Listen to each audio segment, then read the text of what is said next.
यामिनी जाधव यांनी आपल्या विभागात आता बुरका वाटपचा कार्यक्रम घेतला, त्याबद्दल काय सांगा? त्याबद्दल मी म्हणेन की सोयीनुसार आपल्या भूमिका बदलत आहेत. ज्यावेळेला लोकसभेला फटका पडला, 46,000 मतांनी मागे पडल्या, त्याच्यानंतर इथून फुटताना पण तेच सांगितलं गेलं की आम्ही कट्टर हिंदुत्ववादी आहोत. या लोकांनी हिंदुत्व न मानणाऱ्या लोकांबरोबर गेलेत.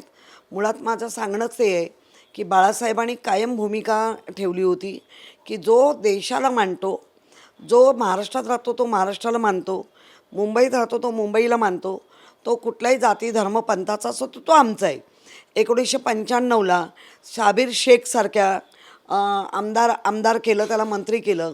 अगदी आत्ता 2019ला अब्दुल सत्तार यांना आमदार केलं. तेव्हा त्याची धर्म बघितलं नाही आम्ही. मग आम्ही हिंदुत्व सोडलं कसं? आम्ही सगळ्यांना घेऊन चालतो. आमचं हिंदुत्व हे हृदयात राम, हृदयात रहीम आणि हाताला काम असंच आहे ना. त्यामुळे फक्त चांगले चांगले शब्द वापरायचे, मग त्याला मुलामा द्यायचा शब्दांचा आणि अर्थ बदलवायचे आणि भूमिका बदलली म्हणून का लोकांना कळतं आहे म्हणून लोकसभेमध्ये लोकांनी बरोबर दाखवून दिलं आहे.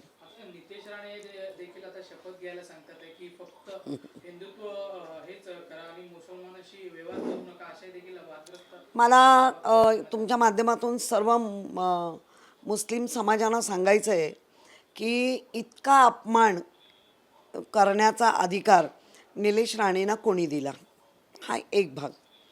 आणि आपण जेव्हा आपला देश स्वतंत्र होत होता तेव्हा आपण स्वदेशी अशी हाक दिली होती. आज त्या स्वदेशीमध्ये सर्व आले, मग त्याच्यामध्ये अगदी मुस्लिम धर्म पण आला.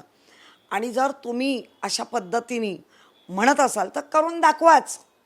कारण स्वतःचे ड्रायव्हर मुसलमान ठेवायचे आणि वर इकडे लोकांना सांगायचं.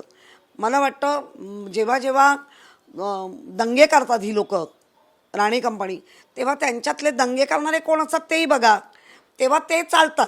याचा अर्थ फक्त फूट पाडायची, लोकांमध्ये असे दंगे तयार करायचे आणि भारतीय जनता पार्टीमधल्या वरच्या पंतप्रधानांना किंवा अमित शहाना, फडणवीस साहेबांना बरं वाटावं म्हणून वागत असतील तर मला वाटतं हे रॉंग आहे.